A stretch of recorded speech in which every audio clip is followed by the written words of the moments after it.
Hey girl, hey. No? Love it. Well, we are live, and this is 2-on-1. Welcome. We are back. 2-on-1. The 2-on-1 project is a theological conversation between myself, the Reverend Arthur Stewart, or Lynn Manuel Miranda writes, and the Reverend Spiff, or Stephanie Kendall, as we talk to a one. Today it is the Reverend Heather Haginduff, who I will ask to introduce herself, please. What? I can introduce myself? I'd like you to, please, yes. Okay. I am a clergy person of the United Church of Christ, and I have been in church work for 20 years, mostly focusing on youth ministry and racial justice. It's been a crazy, crazy ride and a wonderful journey. And I am currently unemployed, and that is also amazing. I highly recommend it for every clergy person to experience unemployment. It is actually at first terrifying, and then you do a lot of soul searching about what the purpose of the church is, and then you start gardening. It's really amazing. So I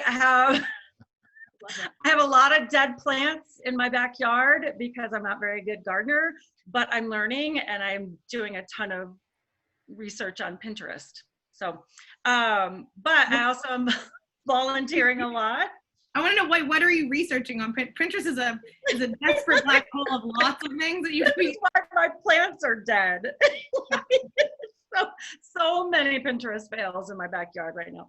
But I have a great. I did dig out a fire pit, and so we have great nights in my backyard. It's actually one of my sanctuaries, pandemic sanctuaries right now. I have two girls, Lula and Ruby, and Lula is 11 going into 6th grade, which I'm so glad I'm not doing youth ministry right now. She is 11? 11 years old. Gracious. And she's, oh my God, Mommy, can I show you this TikTok? Yeah, so that's that's my 11-year-old right now. Oh my God. And they're like doing this whole thing all the time. Carol Baskin killed her. Yeah, I've got two fathers right now. Right. That whole thing, Carol Baskin, exactly. And my other daughter is 9, Ruby, and she's just a bundle of cuddles and love. So, and then I have a crazy, crazy Chihuahua named Luna, and a loving girlfriend named Brandy. So it's just a crazy mess over here in the pandemic world. But I love it. Actually, I think I'm gonna miss it. Oh no, guys, I'm freezing up. Be over so that I could miss it. How about that? Oh yeah, I'm really theological about the end to missing for the end. So for the sake of the end. Mm-hmm. Yeah. Because we live in the future, all three of us thinks Enneagram. Amazing. By the way, Heather is also a 7 on the Enneagram. So once again, we have the pyramid of aggressive personalities. What are you? What are you leaning towards? Me? I am. Yes. I self-identify as a 3-wing 4. Oh yeah. Yeah. Oh yeah. I have all the big feelings and I hate them. Yeah. I think this is the first time we've had 2 7s. Probably for good reason. Be prepared for tangents. Totally. Total tangent. Well, we are finishing up our trilogy of Hamilton, and which I think is very fun. And it's been a good ride. But I'd love to hear a little bit, Heather, about your relationship to the show, to the movie, like what. I know a little bit about it, but if you could share why you're here for this conversation, and what your relationship is.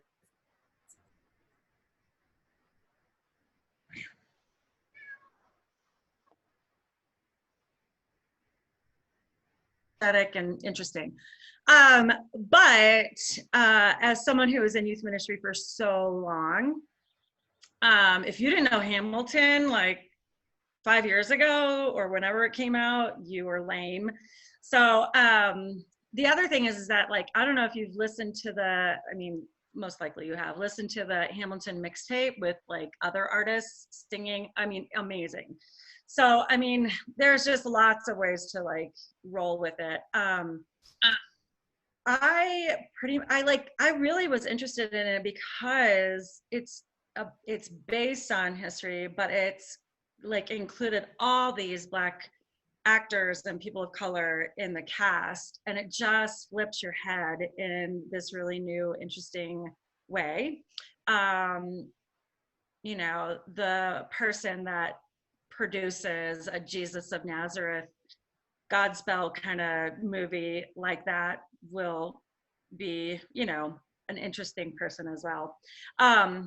So maybe get on Lin-Manuel about that. Like, can you? Hey, Lynn, can we get an all-female Godspell happening? Oh yeah, yes, absolutely. Female, Black, people of color type thing. Yeah. Gender expansive, very diverse Godspell, please. Totes. Yes, exactly that. Can we do literally any show other than Godspell, though? That'd be great. Literally any show. He's like, yes. Well, how about Jesus Christ Superstar? Can you imagine that little? No. I'm fine with it as long as Herod isn't like super fey. I'm kind of tired of that characterizing of him. Like, what about a drag king as Herod? That'd be awesome. But like, Yeah, I'm tired of, you know, like the Paul Lynde. Yeah, I'm over it. Yeah. Anyway, so my history is in music as well. I have a master's degree in music and opera, musical theater. And that was my undergrad. Yay, nice. So I'm sure Arthur picked on me because of that too, just with the stuff. But here, you hadn't seen it until it came out. I know your background substantially, and I wanted the excuse to have you on the show because we're kin. So that works. Although and the other thing is the hip hop aspect of it too. You know, from where I'm coming from, that's like a big love of mine as well.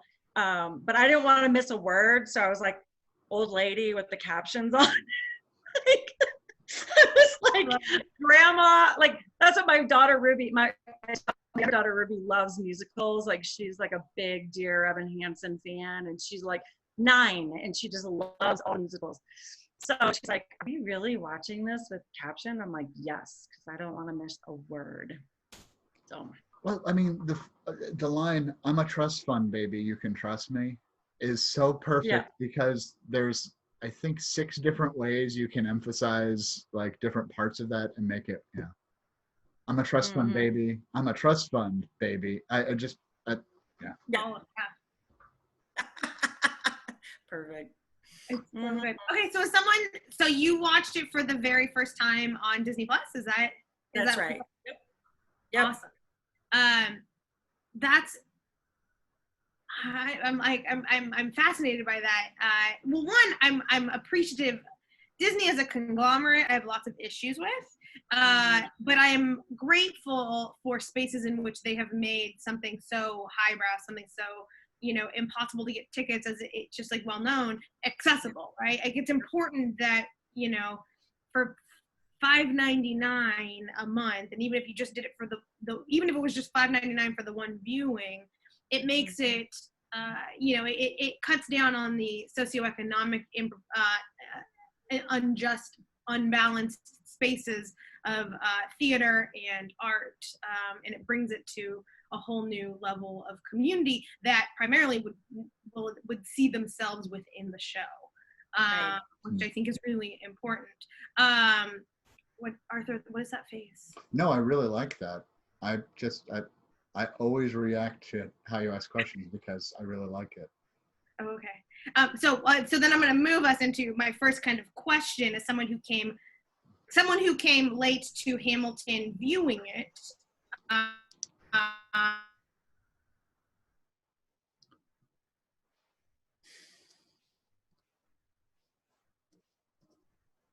To really kind of, you know, a 360 understanding of the show itself. Yeah.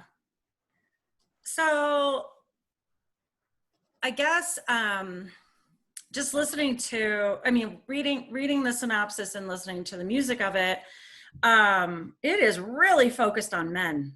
Woo! Like it is male focused, It fails the Bechdel test. Yeah. The women only yeah. talk about men. Yep. And yeah, exactly. It is really centered on masculinity and violence. And yeah, it's like there's an aggressiveness to the storyline that I didn't quite expect. But yeah, it's definitely a kind of more patriarchal focus. And you're right, even like in her kind of monologue at the end, it's about the legacy of her dead husband, right? Everything So, I did for you except the Washington Monument. It's for Washington. Right. Perfect. Yeah.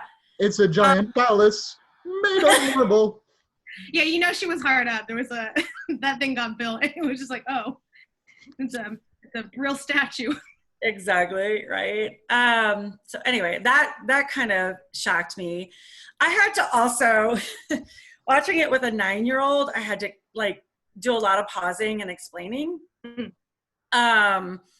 So yeah, I mean I can't even think about, I can't give an example, but I just had to do a lot of explaining as to like why Eliza was mad at Alexander now, or what was happening between Angelica and Eliza, so I had to like explain a lot of those kinds of she goes, what's going on now? So, and then oh my gosh, and that the intermission, this is another thing about a moment of going like intermission goes, Mommy, what's an intermission? I'm like, oh honey, you're doing enough shows. What is happening? When you buy a $5 bottle of water, chug it, and then stand in line for the bathroom. That's right. That's right. You should have charged her $5 to get a glass of water and then make her wait outside the bathroom for. And you just should have been like rude and just kind of like cold and been like, find out. Find out. I said, take her out of a seat. This is kind of like the 7-inning stretch, which she knows what that is, and I'm like, oh, there you go. Has baseball been canceled, by the way? No, baseball's still going. Okay, I'm sorry. Please continue. I beg your pardon. To circle back to what you were saying, Stephanie, like when you're a pastor and you can't afford a $300 ticket to go see a show, I mean, I feel like I'm privileged, and yet I can't afford to do those things, and so it leaves out a whole group of people for whom that might, to see those faces that look like them, might cut out, and I can say that same thing about opera or art museums or church for that matter, So that was part of my question, or where I guess I was kind of hoping to go with the question is like, did something deepen for you in your understanding and love of the text in the same way maybe someone who has, let's say, read, pieces of the Bible gets right. more engaged with it if they're in a faith community that kind of can journey with them in that space? Interesting, because the Bible is a lot about men. Sure is. I built a share a pole for you. Arthur's like singing commentary in the background. I know, right? Also, this is me trying to get us sponsored by LaCroix every week. Work, Creator, work, and Christ, and the Holy Spirit. It's perfect. You got it. Yeah, it is. It is. Yeah. Oh, and Holy Spirit is 100% the Peggy of the Trinity. Yeah, that's right. Oh my God.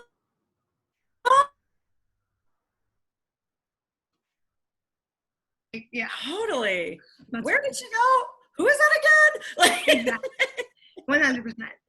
But so like, yeah, so the question I guess is, and Arthur, this is a question for all of us, is like how in experiencing it on TV or in the theater or whatever, like how does doing it communally, how does experiencing it communally in that form enrich and change our understanding of the musical, of the text, of all of it?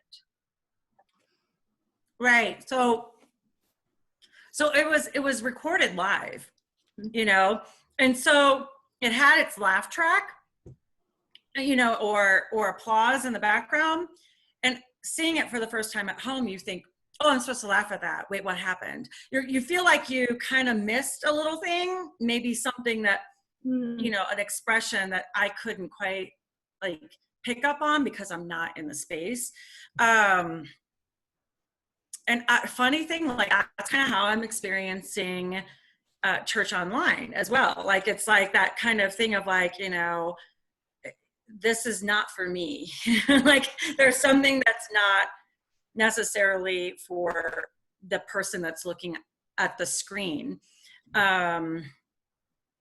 versus if you were in the space you would get it, because that's not, you know, there's an energy that you feel like is in that space that I'm not experiencing, and people are like just like cheering and just so excited, and so there's like definitely an energy of vibration in the space that we're just watching from afar or kind of distanced, you know. Well, I think there's an initiative aspect in it. It's, you know, with baptism, it's remember your baptism, and the people who, being an open membership church, it's, you know, we invite you to come forward and join us in membership, and we're done with that, by the way. We are now like priming the pump, and we're saying join on the first Sunday, and we're working towards membership as we read it. Anyways, there's a level of public engagement. There's a reason why we don't baptize privately, why it needs to be preceded by confession in the disciples, preceded by confession and done in community, and why we fling hyssop covered in water at people, because A, it's super passive aggressive and fun, but B, because it's, you know, and one person you're just, but it's remember your baptism. It's remember you participate in this. And I mean, so I play D&D, and I can't wait for the Dungeons and Dragons show. I don't know who we're going to invite. I don't know under what context, but it's going to happen. I'll be here for it. At one point, posted a meme in my little Facebook group of nerds, and it was King George of "I will kill your friends and family to remind you of my love."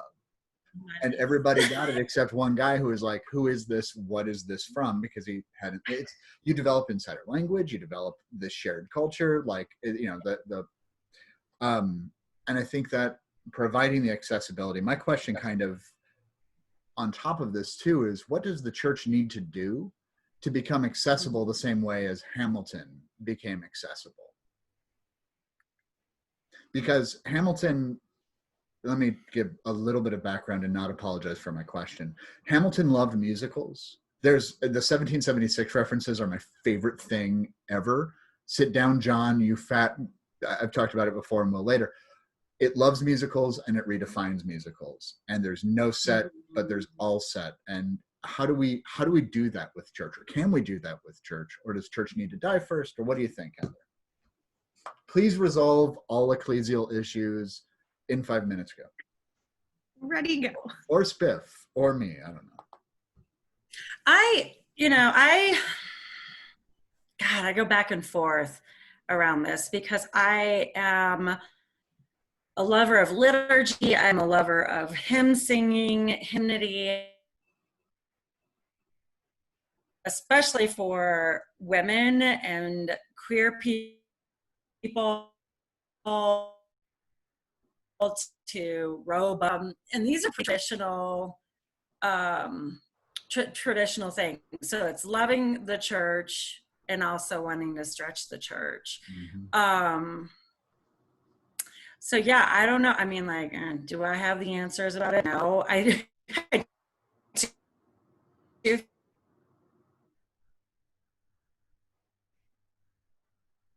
Sorry. What's the most important thing, right? Like if you had just a really limited amount of time, like if you knew you were going to a duel, would you draw, you know, or would you let yourself die?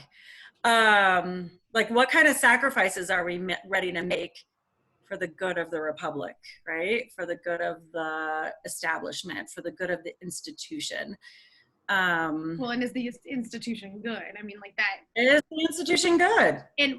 So Arthur, I think how I processed your question, and as Heather was speaking, I think a question that needs to accompany that is like who. So your question. Wait, say your question again, because your question was who do we need to make it accessible for, right? Yeah. What, Okay. what does accessibility look like with revision? I think we need to name, okay, so then my caveat is we need to name who we want to be accessible to, because trying to be accessible to all people always is where we fail. That's really where the progressive wing of the church has collapsed. Yeah. Right. I wrote a paper once on or an article on, how does all mean like that all are welcome, are all really welcome? And I kind of came to the point where it's like all can be welcome, but not all at the same time, right? And because we have to hold them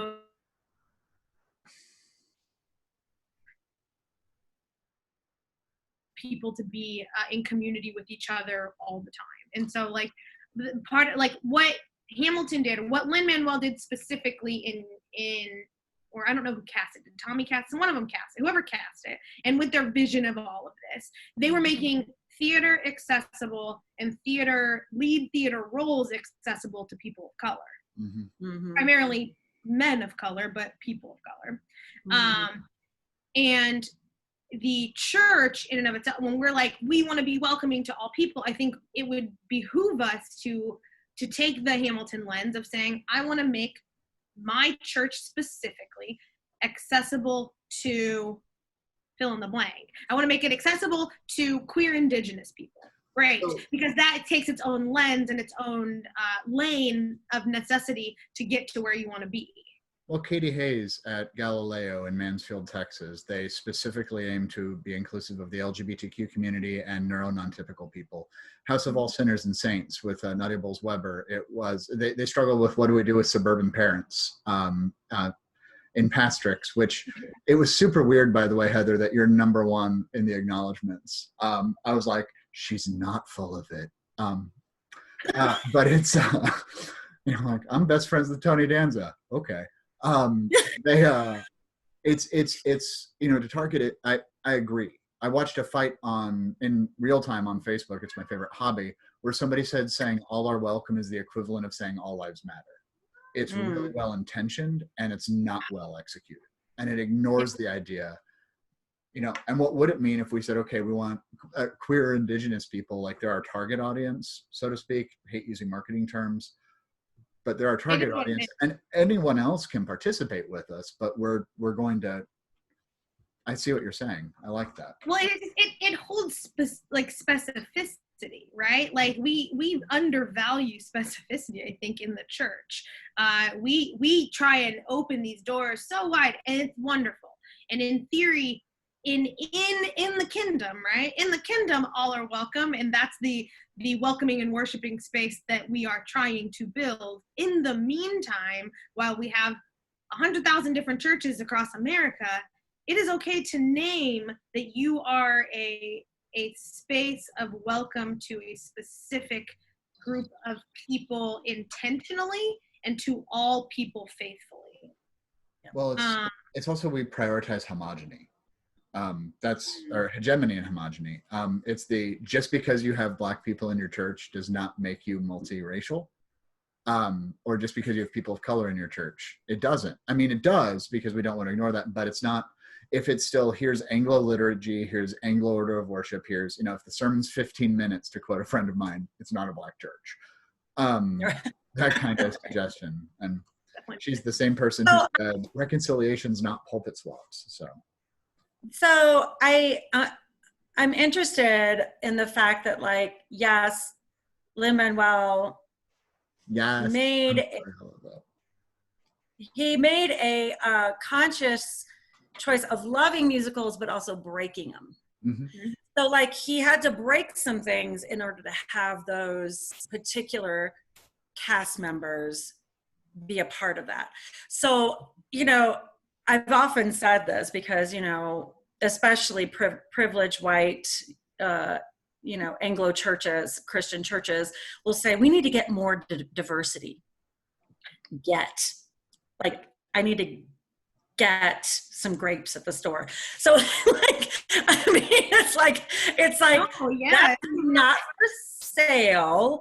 And how much do you love the organ, the pipe organ? So right? I'm going out How to much do you love the German hymns? Do you need because anything? you're going to break things. Pretzels, Latinos, any, sorry. Get it. It's not something to get. So that actually ties into a question I have too. I think we're talking like basically like worship in church and Hamilton, which I love. The set of Hamilton is identical when we saw it in Dallas. It's built to be bare bones. When we talk about worship and we talk about liturgy and we talk about everything else, like if someone were to ask me what is the stripped down, you can take it on the road and plug it in anywhere church, I would say we need a table. Yep. And that's about it. And I mean, there's the implication of like bread or something to stand in for bread and cup, but that's it. I would push you farther and say we don't need a table. Well, and the table can be. You need people. Okay, see, and there you go.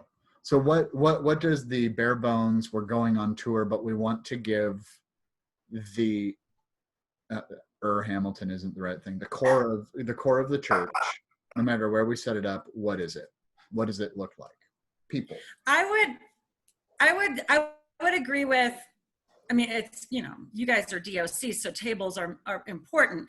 But what, if it's, a people, what makes this people any different than another people?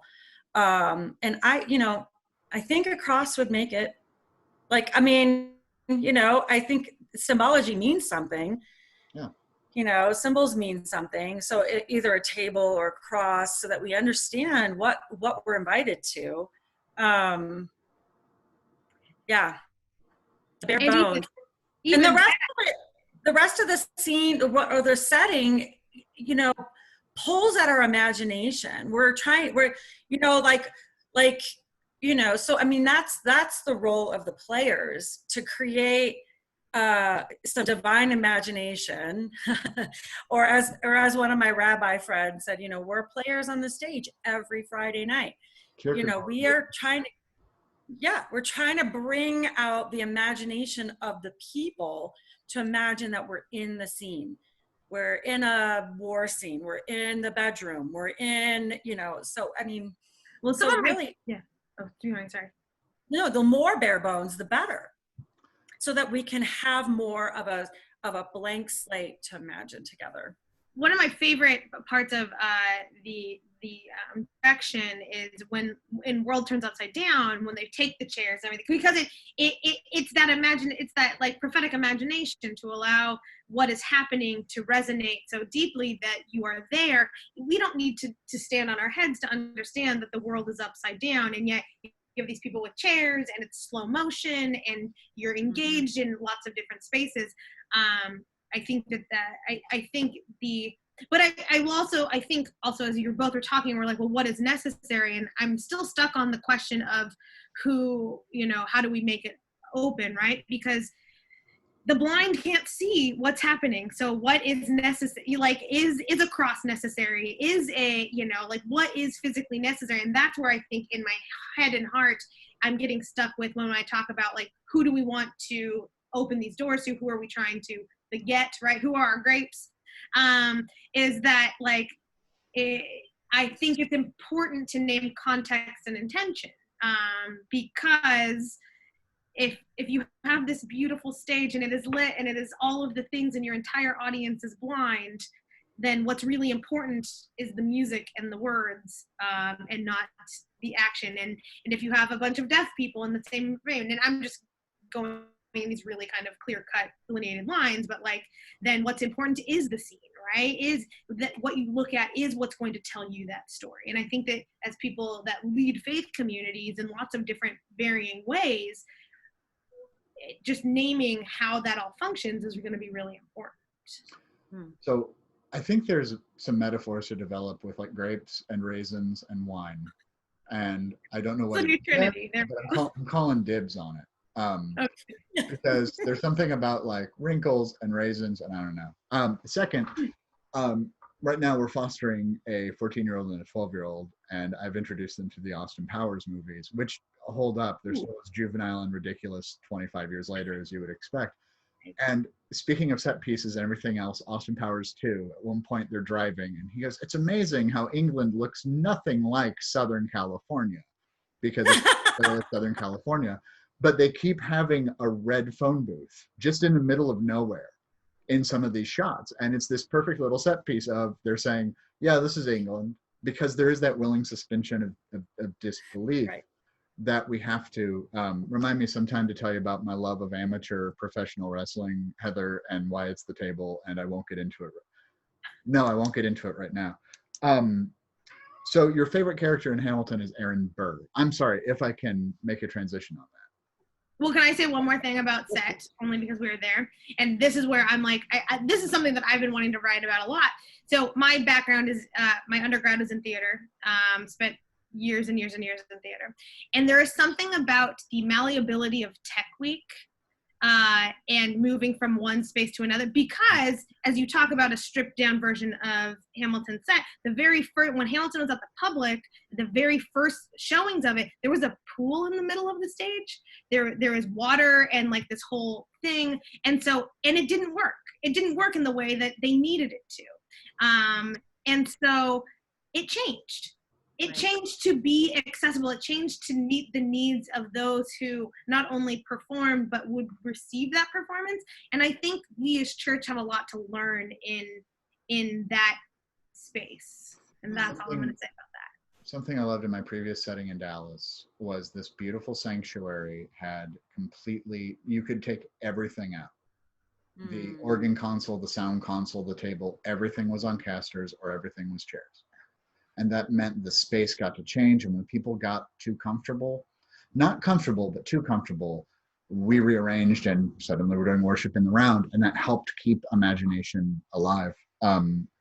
Malleability of the set. Yeah, what would it mean if we were just like, we're tearing out the chancel and goodbye organ and here's your grapes. I really love it. Like I'm already thinking about what rosé is metaphorically. Like I don't know if you saw on Facebook, but I was basically bullying the Chalice Press president to publish a book I haven't written yet. Oh my God. Yeah, I did. Which I already wrote a pull quote. So now I know what the book is about. So speaking of malleability, I'm going to shift my question. There is a character in one of the actresses, and I did not look up her name, and I apologize. She more or less is the representation of death in the show. When Hamilton is almost shot, she's the bullet that passes right over his head, and she is the bullet that kills him. And she even flirts with Philip. Like he literally flirts with death before he dies. That probably wasn't written. That was probably developed. What does it mean for a community to create its own liturgy and meaning without being so stuck in it that it thus be? When does liturgy turn into ritual, and when does ritual turn into rote? And how do we keep things flexible? How do we keep it loose? Heather, I'll let you take that one. Yeah. And this could just be great philosophical question, Arthur. Let's move on. That's okay.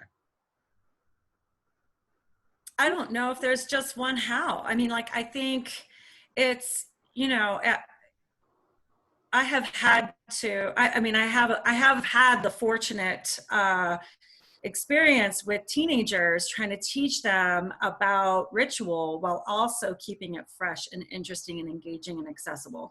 And so when you translate that into an adult platform, an adult, you know, space,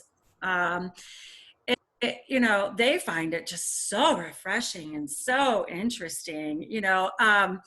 So, I mean, I just have had, you know, the great, fortunate history of having to write engaging liturgy, like call and response confessions, and or confessions where there's a lot of silence, or call to worship are more rap than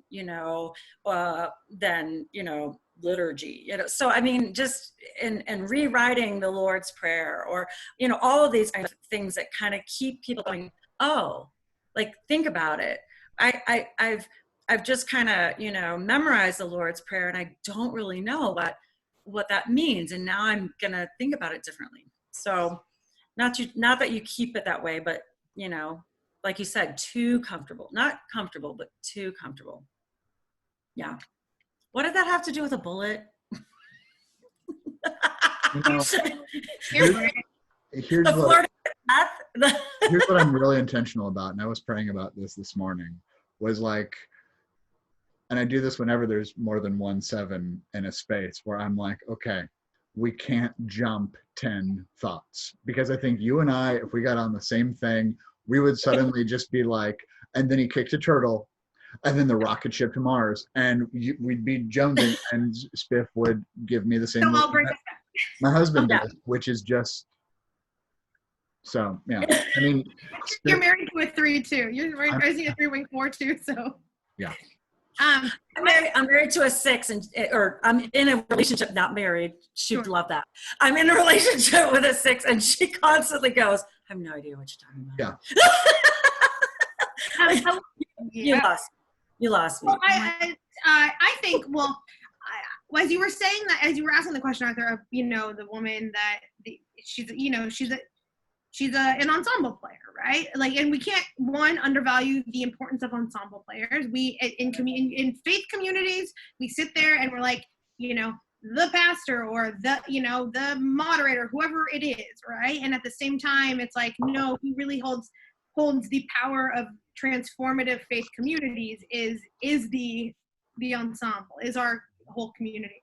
But I was drawn to the line as you were talking about, who she is in the many roles that actress plays in the course of the show. That Hamilton has that line, I imagine death so much it feels similar like a memory, right? Where in that same space, the woman who plays death has shown up in his life all around. That we actually, as living beings, see and experience death in lots of ways, and we don't necessarily want or have the capacity to kind of deal with it. And your question, Arthur, of like, well, I don't know I don't remember what the question was, but me neither. Okay, that's good. So, but like the importance, right, of that role and the people in our lives that remind us of our humanity and remind us of it. Like, for me, yes, she is death. Yes, she is flirting. Yes, she is all of that, which really means yes, she is the Spirit. Yes, she is life. Because I think the grapes of church, right, that we keep trying to is not necessarily the people that receive the grapes, but the grapes themselves. Like, we want Christ to show up in our midst. We've just yet to be self-aware enough to say Christ is already here. Ooh. And so because he keeps imagining death, I imagine death, and death, the death, that person who plays his death has been around in his life the entire time. He just doesn't really want to. I imagine Christ so much it feels like a memory. Ooh, yes, exactly. And by death, Christ conquers death, right? So, so we, I just keep on thinking about like how I did a graveside yesterday, and reading those words in the liturgy, for it is by death that Christ conquered death. And by his rising, we can actually experience rising with him.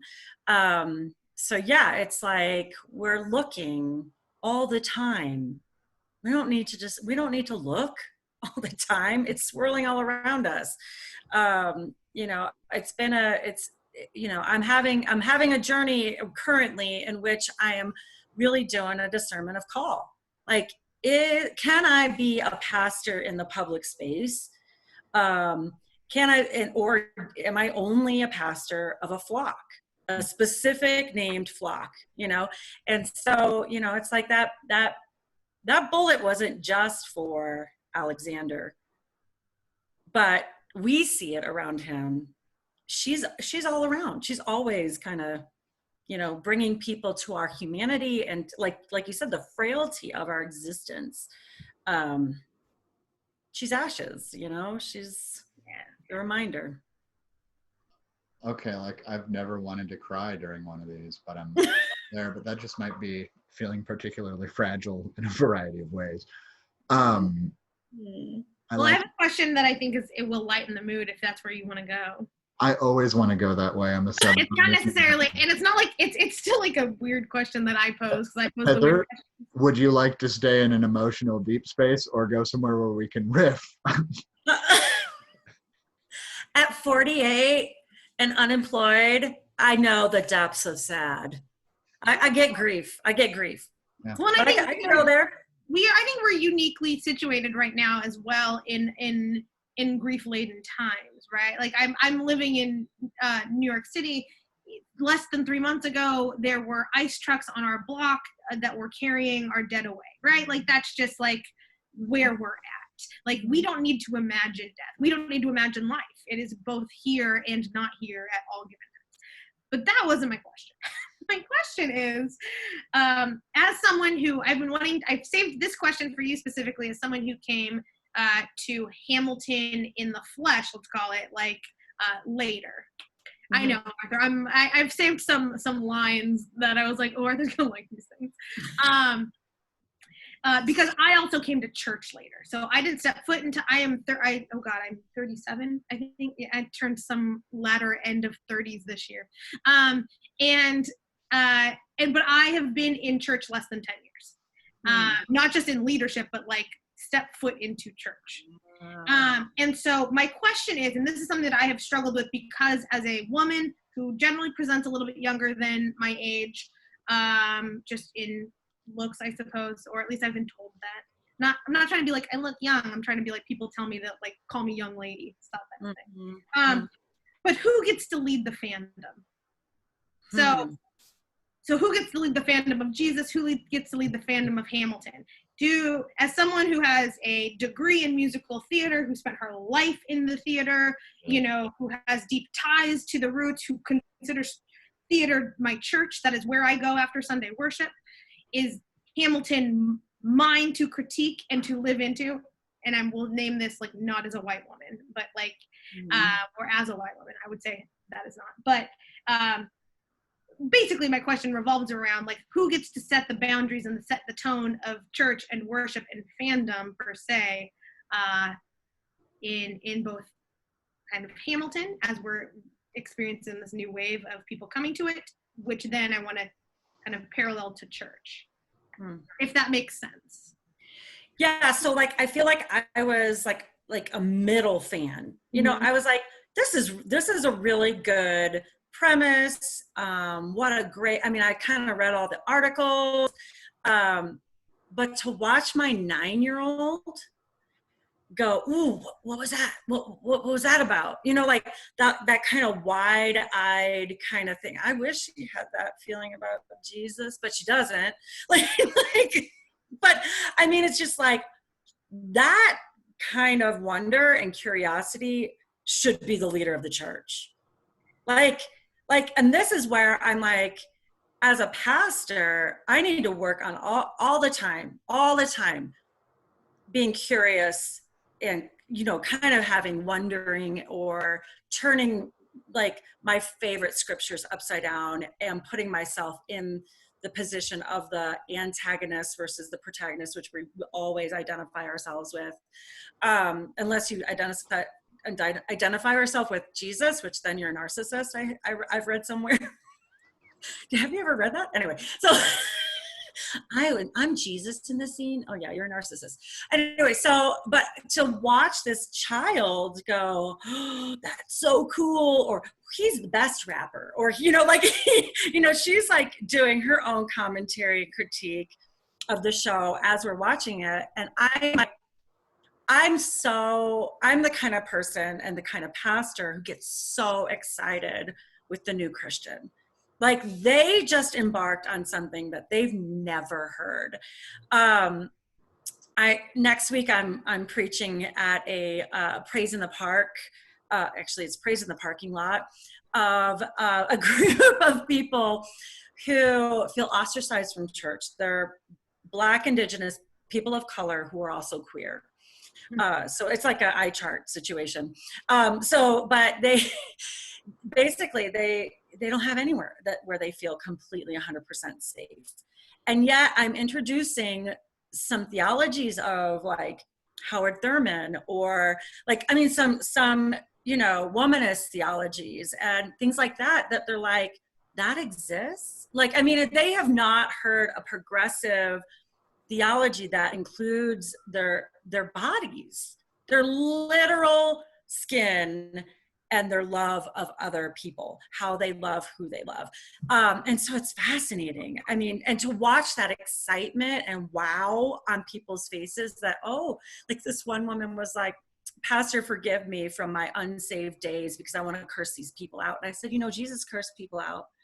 And I gave her, you know, book, chapter, and verse, you know, and she goes, oh, I feel seen, you know, like, I mean, but to introduce people to new ways of understanding our story is really, it's fun to watch. I love that kind of curiosity and amazement. They should be leading the movement, the Jesus movement. They should, and I totally agree with you. And I think that, you know, like the goal in part, right, is Jesus fandom. That's what we're trying to grow, the fandom. We need just like that, the energy of like those like tween K-pop stars. Like that's what we really need. But really, it's you know, like I'm curious. Well, some of the curiosity that drives me in church leadership is, you know, at what point do we say, okay, you've been baptized, or you joined the church, whatever that looks like for your own, you know, faith community, and that person immediately says, okay, I want to preach, right? Like, what space is made accommodating? Because that's what theater does, right? Theater says, you all get to be a part, you all get to interpret this your own way, you all get to lead and talk about it and say, like, I love the fact that my niece is 3, right? So she has and she doesn't know theater, but like she will only ever know theater that exists where an entire cast is Black, or are people of color, and that dominates a narrative. Like she will only know a God that is beyond gender because she has an aunt that is a pastor that preaches in that way. And so when she says, I want to join the church because my family is not religious, so if that's a choice that she's like, I'm going to join the Jesus fandom, you know, I hope that she goes into a church that then immediately says, now lead us, right? Like that's the thing. But what is necessary, I guess, as 3 people that lead different communities, what is necessary to make that happen? And is that something that should happen, right? Should we be handing this space? Because there's something to be said about the ability to care with authority, right? Like we lead because we have a vision for the whole community that is one, ideally, of care and tenderness for our most vulnerable, which can only happen if you're like within it. So there's not a question there. Well, there is. So I think a lot about Star Wars. Not actually, but I think about the concept of Star Wars because I could care less about it, but a lot of people I'm fine with how much of a nerd I am and how nerd adjacent I am. Star Wars fandom is one of the most toxic things in the world, along with anything that usually white male nerds primarily, or at least loudly like. And there's a level of ownership based on knowledge. So therefore, if I can tell you what happened to Chewbacca in the extended universe after episode 6, because for 35, 40 years, they built this entire extended universe and they had lineage and Luke had children and all this other stuff that they just threw out for episode 7. I froze, didn't I? Can you all hear me? You're No, good. he looks Oh, frozen. I'm good. Oh, Okay. there he is. I'm sorry there about he that, is. guys. I'm apologize. My internet connection, like so many things in my life, is unstable. Um, if it froze, not if it froze, if they had to throw it out because the story has to be refreshed, the story has to continue. It wasn't going to be I'm going to make a page by page exact remake of these novels into episodes 7 through 7. It is and I think we have a love of that kind of knowledge. And there's that security in liturgy. There's security, and here's a sermon delivered by a pastor who is called to this community, however that may work, or by somebody we trust and somebody we authorize, which may or may not be someone we ordain. The Reverend Elizabeth Gresham out in Nowata, Oklahoma. She's one of my favorite. She'd be great for a Star Trek show. We should recruit her. Elizabeth said it's really weird to me because if this is theater, they have the dramaturge leading the production every week. And minister as dramaturge is something I've really been wrestling with because it makes sense. But if we're a knowledge-based church, no one should preach. If we're a wisdom-based church, that would probably be the leadership that is authorized, but that leadership has to be giving it away in order to keep it anyhow. I'd rather hear somebody give testimony for 10 minutes in a service and do a 5-minute meditation. Am I allowed to say testimony as a post-progressive pastor? Yes. It's a very Baptist term, but I'd rather hear somebody say that and then go to the table and be like, so by the way, Jesus, scripture, bread, then give a 15-minute talk about why Ephesians isn't a letter. It's not written by the Apostle Paul, and it wasn't to the Ephesians. Any day of the week. Well, at the park, I'll say, like, when people have joined in the past, like, we offer them space to speak, and that has been really transformative for our community to hear why people are joining our community specifically, but also, you know, joining the Jesus fandom writ large, because so often we don't have those conversations. Like, why are you a Christian? Like, who is Jesus to you? Like, we have them. Pastors have it all the time. Pastors have it in your ordaining bodies, you know, like in that conversation, but then we kind of leave it, right? And so it has been a helpful tool to re-engage the why we are church kind of sentiment in our community, which I think is cool. And it gets people talking, right? That's part of like sharing your narrative and or holding on to what you want to share. There's a real Eliza piece in there. And so I'm talking about man in the narrative.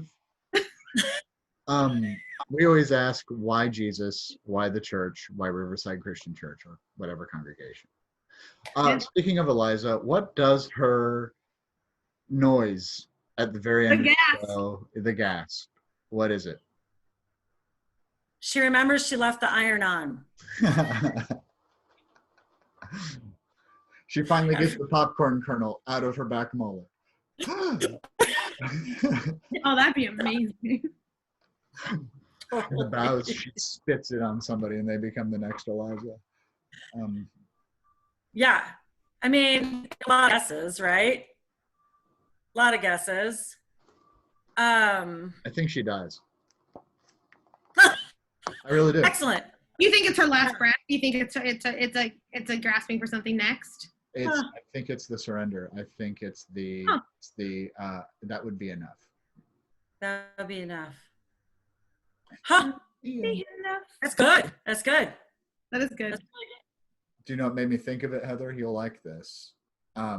It's your dad teaching me trumpet and having to do the breath exercises of drawing in breath, because if you got there before the count, you just had to just be like you just made noise because your lungs were already full, but it's enough. It's enough. Yeah. By the way, hi Pat and Malcolm, watching this far later than live. Yes, exactly. Huh. Yeah. I mean, I think I was gonna say something about like her own, like gasping at her own legacy, at her own worth.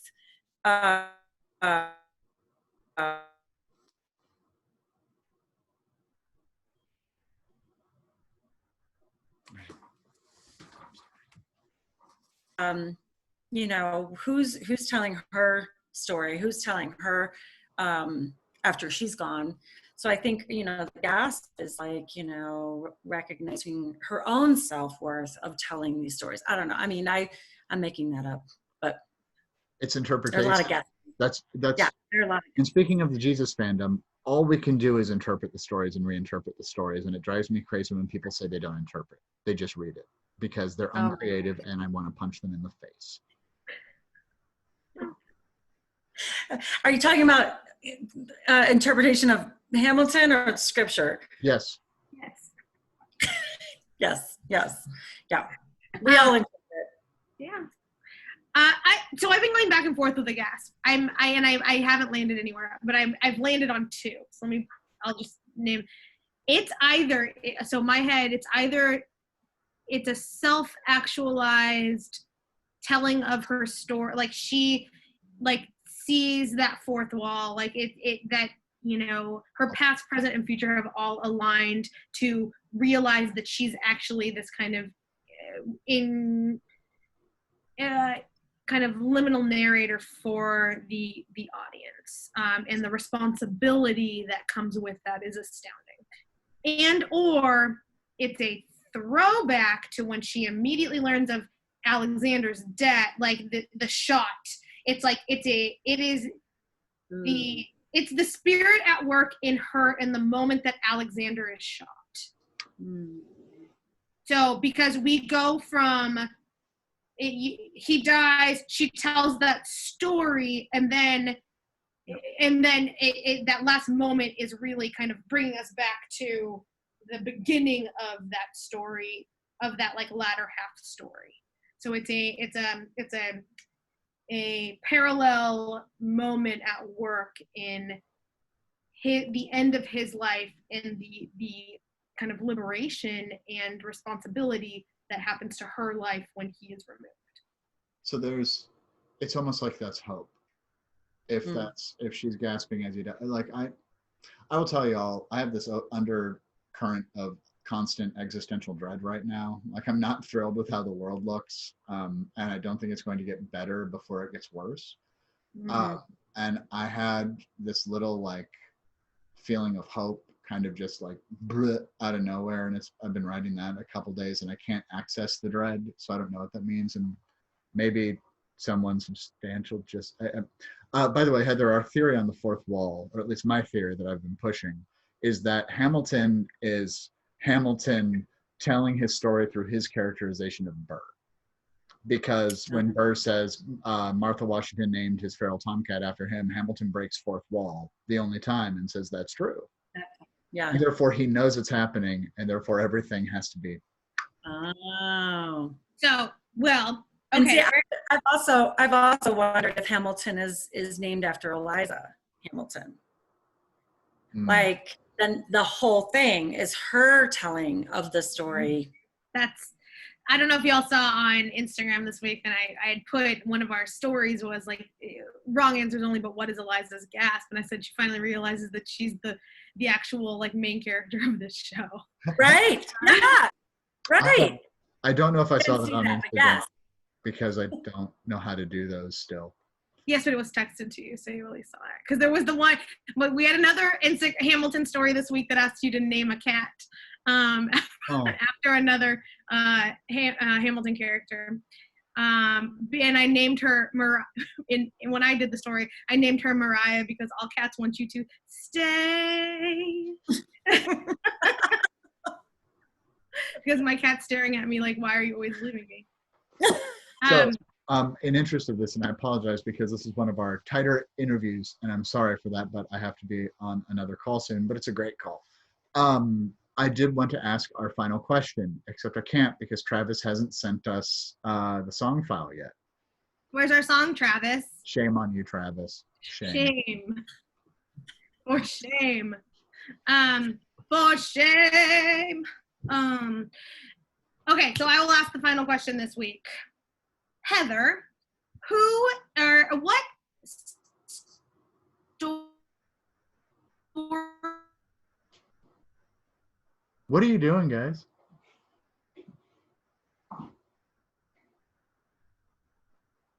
That wasn't me. I'm Yeah, sorry, that what? was me. I beg your pardon. I froze up, Okay. and that was a weird noise. This is a good. I'm excited that we've kind of moved into the final question right now, because my final question goes back to your Burr theory. So, or my final answer. Okay, so I chose. I don't know if Aaron Burr is going to be anyone else's favorite character, but I have like great like compassion for Judas. You know, like I just like really like he was just like Aaron, like a dedicated servant of the project, whatever the project, the failed mission of Jesus, you know, the failed mission of what Burr thought America should look like. Also, kind of Burr is like a little bit of a Martha versus a Mary, and he, you know, like wants to do things correctly and procedurally. And we all know those people that love polity in our churches and people who love like tradition. And you know, my former church had a 105-year-old tradition of doing this particular pageant in this particular way. So I mean, I have like a heart for those folks. Like they're the Enneagram sixes that make sure that institutions run, right? And without them, meetings don't start on time, because if it's up to us sevens, we're like, you know, doing 100 things at once. So I just None have of like them this. well. What's that? None of them well, but God, it's Yeah. fun. Right, right. They're Driving not. the rest of us nuts. I know, but yeah, they're not risk takers, but they do things the right way. And I have a respect for that. I like to know what the rules are so I can break them or stretch them a little bit. But the sixes are always saying in my life, you know, have you thought about the interest rate on those solar panels that you're buying right now? like, no, I just want to help the planet, you know.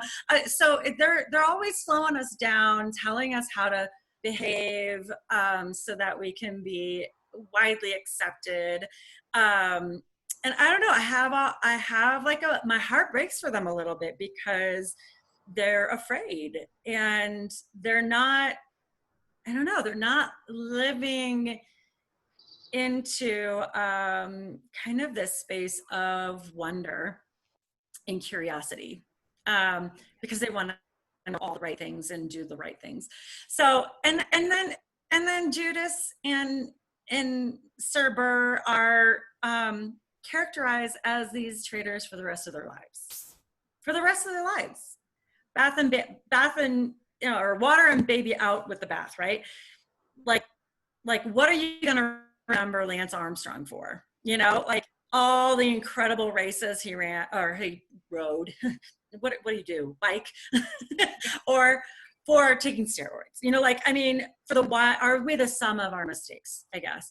And so you know, I just have this incredible compassion for that. I remember a friend of mine telling this story about her grandmother who was you know, had dementia, and they went to a Good Friday service, and the pastor had all the 12 candles on the altar and did not light the Judas candle. And so the grandmother just got up and walked up to the chancel and lit the Judas candle. And the pastor, you know, snuffed it out again, you know, proceeded. And she sat down and she walked back up and like lit the candle again. And he's like, you know, no, Betty, this is the Judas candle. We snuff it out because he betrayed Jesus. And she said, but God loves Judas too. We need to light the candle. And that's the Jesus fandom I want, though. Like that's the Jesus, like the demented lady keeps lighting Judas's candle. I do. Well, if she doesn't, who will? Right. Yes. I had a great aunt who used to tell me that every night she would end her prayers with a prayer for God, a prayer to God for God, to take care of God's self.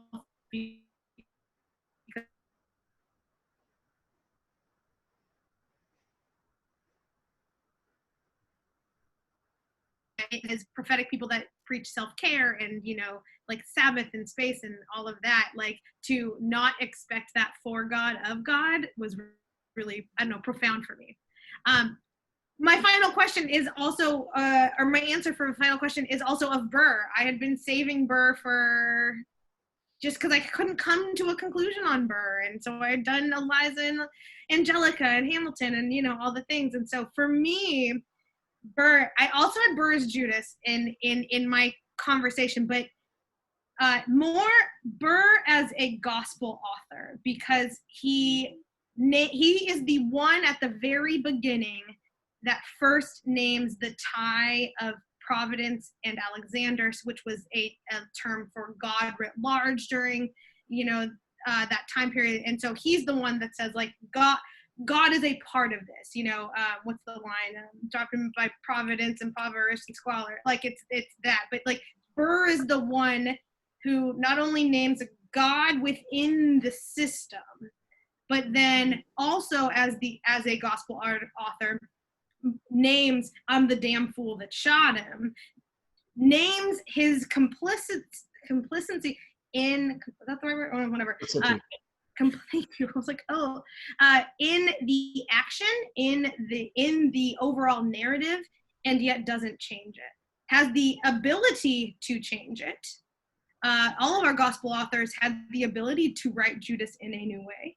And Burr in this Burr coming out, asking the question to the audience, how does a bastard orphan son of a, doing all of that, also naming, I'm the damn fool that shot him, and at the end, living that out. He has, because he is the one that consistently breaks that fourth wall, has the ability to change it if he wanted to.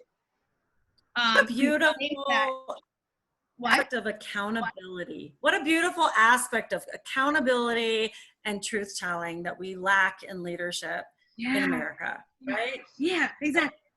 And I wonder too, like, oftentimes when something bad happens in my life, I tell the story where I'm the protagonist and those people, or that person is the antagonist, which is so reductionist and keeps my ego intact, but it's not necessarily the whole truth. And so to get, a gospel writer that is telling on himself is like 12 step. Like it's like hard, that's hardcore. Like that's on, that's basically like just telling truth on ourselves. So yeah, that was it was inspired from Arthur consistently for the last 3 weeks, telling his understanding that this is a story of Alexander Hamilton through the understanding of Burr's relationship to the story. And so for me, I was like, this is an author telling on themselves with faithfulness and with truth, and with a vision that it is helpful and inspiring, I suppose, in some way, and all of that. And so for me, I was like, ooh, I think Burr is one of any of the gospel writers, because the betrayal of Judas is in all four, so take your pick. I would probably say he's Mark, but that's a whole other thing. So I was actually wondering if you had read my notes that I don't write, because I was going to go for Gospel of John. Yeah. Gospel of John, though, it's a, what's the correct musical, 1776 or Hamilton, which tells the right story, and neither. And plus, I wish they could have brought Ben Franklin into Hamilton. I don't know what that looks like. I don't know what that would be like, but it would have been amazing. It is just why are we going to New Jersey? For the whoring and the gambling, of course. Everything is legal in New Jersey. John tells the story, and his emphases on disciples are completely different. And Bartholomew and Philip and the one whom Jesus loved, and those guys who don't even get named in many synoptics are suddenly at the forefront. And you even get Thomas, Didymus, the twin. And that kind of pulls on the Burr thing of Thomas, the twin of Jesus, Thomas, the twin of ourselves, Thomas, just guy who had an imaginary friend. I'm freezing again because my internet is horrible. I'm just going to stare at the camera and just talk to it because I worry when we record that this is what you see. You see our guest and Spiff frozen. You're back. I'll check it. So. I'm back. Yeah. Yeah, no kidding. But yes, I see it as the story. You know, John is an outlier. It doesn't fit into the synoptics, but it's still Holy Writ. It's still canonized, and it gives a fuller but not a full picture of Jesus or of Hamilton or of whatever of America. America. I want to thank you for your time very much. Yes, Heather thank you. Haginduff is Thank you. wonderful. This is fun. UC minister beginning. You're with the Interfaith Alliance in Colorado, yes? Yeah, I'm one of the organizers for reproductive health and rights and justice for the Interfaith Alliance of Colorado. We have a really oppressive bill coming up on in the November elections, and we're just trying to do some dialogue and education and community building around the taboo subject in faith on abortion and the women who have them. So anyway. Well, Heather, how can people go and look that up?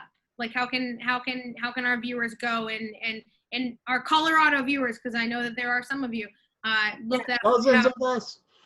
So Interfaith Alliance, just look up that whole beautiful place. They have their hands in a lot of buckets, but in a voting election year, they're really trying to protect faith and freedom. And so I think not just one type of faith, but all faiths and freedom, so that my faith and my freedom is wrapped up in yours.